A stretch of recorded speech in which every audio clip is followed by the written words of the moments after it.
Reka ngo suze nkwifuriza kumererwa neza ikaze kuri Mbata 250 udahema kudukurikirana uri mu Rwanda uri hanze yarwo uri ku migabane igiye itandukanye hirya no hino ku isi ikaze kuri Mbata 250 kwibutsa nimba ari ubwa mbere ugeze kwicano kanda subscribe kandi nawe wayikoze uri w'agaciro kuri twebwe uri w'ingenzi kuri twebwe kandi nimba wumva ikiganiro kikuryoheye kanda share ugisharinge kuba gikeneye kandi nimba ufite igitekerezo cyandike muri comment ukidusangize maze tubashe gusesengurira twese hamwe amakuru yacu agenda abera hirya no hino ku isi mu makuru muri kumwe nanjye Mbata 250 ntujye kure tubane mu makuru yacu yizewe yakakanye.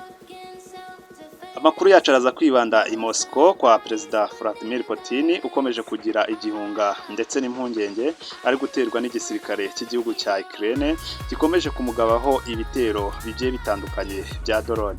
Baraza kunyanyagira muri Kongo aho M23 ikomeje kugenda itakaza uduce tumwe na tumwe yagenzuraga ikakomeza idutakaza FARDC ikakomeza itwigarurira ndetse n'ingabo ziri mu mutwe w'iterabwoba FDLR ndetse ngo yewe n'ingabo za Wazalendo akaba arizo ziri gukontorora utwo duce M23 ikomeje kugenda itakaza.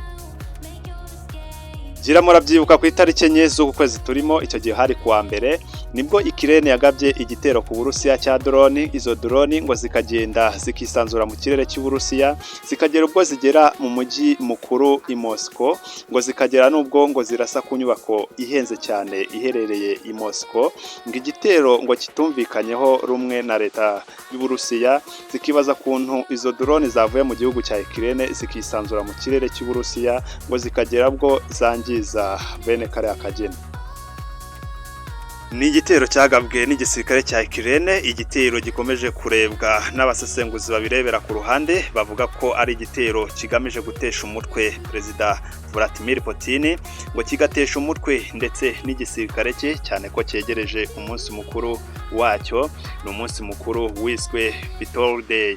Umunsi mukuru uba ku itariki 9 z'uku kwezi turimo, umunsi mukuru ugaragazwamo kumurikwa intwaro za kirimbuzi, indege z'intambara, imodoka z'intambara ndetse ugakorerwamo n'akarasisi ndetse perezida yewe akagira ijambo nyamukuru atangariza imbere y'ingabo ze ndetse n'abaturage be. Ariko hagati aho nyuma yaho Perezida Vladimir Putin atangaje ko ibyo byose byo kumurika indege z'intambara ndetse n'intwaro za kirimbuzi ibyo byose bitagomba kumurikwa ahubwo hagomba gukorwa akarasisi ndetse akavuga ijambo nyamukuru. Abasesenguzi babirebera ku ruhande bavuga ko Perezida Vladimir Putin yaba yaratewe impungenge n'ibitero bimaze iminsi mugabwaho bya drone. Avuga ko Ukraine ishobora kuba yarateguye ibitero byo kuyigabaho mu gihe baba bari mu mihango yo kwerekana intwaro za kirimbuzi. Ukraine ikohereza drone zabo zikaza zikangiza intwaro zabo dore ko ziba zihagaze akavagari k'amafaranga. Perezida Vladimir Putin ibyo byose yabikasorenze yavuze ko intwaro za kirimbuzi zitagomba kumurikwa ahubwo hagomba gukorwa akarasisi cyangwa se hakavugwa ijambo nyamukuru ry'umukuru w'igihugu rikagezwa ku baturage ndetse n'ingabo ze. Tuve mu Burusiya twerekere muri Repubulika Iharanira Demokarasi ya Kongo. Iyo tuvuze Repubulika Iharanira Demokarasi ya Kongo tuba tuvuze mu burasirazuba bwa Kongo kubera ko ariho hari kubera ibintu biri guca bigacika aho inyishyamba M23 zihanganyemo n'igisirikare cya leta ya Kongo FARDC n'intambara igiye kumara imyaka isaga hafi ne. Umwe aravuga ati ndafashe undi nawe ntago ufashe. N'intambara yabuze gica yabuze uwafata cyangwa se arekere cyangwa se undi avuga ati ndarekeye ndemeye. N'intambara imaze imyaka isaga hafi. Umunsi w'ejo mu masaha ashize atari menshi cyane nibwo igisirikare cya leta ya Kongo FARDC cyatangaje ko kimaze gufata uduce tumwe na tumwe twagenzurwaga n'inyeshyamba za M23 ngo ubu tukaba turi kugenzurwa n'igisirikare cya leta ya Kongo FARDC.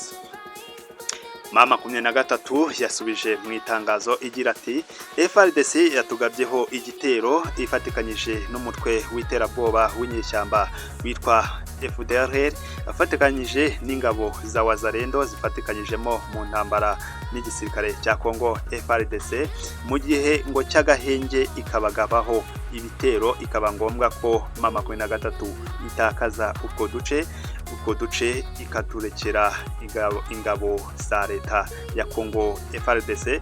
Ubu tukaba turi gukontororwa n'igisirikare cya Kongo ndetse na FDLR. Ngo ariko hagati aho General Sultan Makenga akaba yatumijeho mu nama y'igitaraganya agatumaho Colonel Sabimana wayoboraga ingabo zarindaga biriya bice byasubiye mu maboko y'ingabo za Kongo FARDC agasobanura kwifatwa rya biriya bice byasubiye mu biganza by'ingabo za Kongo FARDC. Reka amakuru yacu y'aka kanya tuyasubikire hano. Amakuru yacu turagumya tubakurikiranira 5 ku murongo ujya mbere. Wowe icyo usabwa gusa no gukanda subscribe kugira ngo tujye tubana mu makuru yacu ya buri munsi. Reka tube tuyasubikire hano twongere dusubire mu makuru ari bukurikire mu kandi kanya.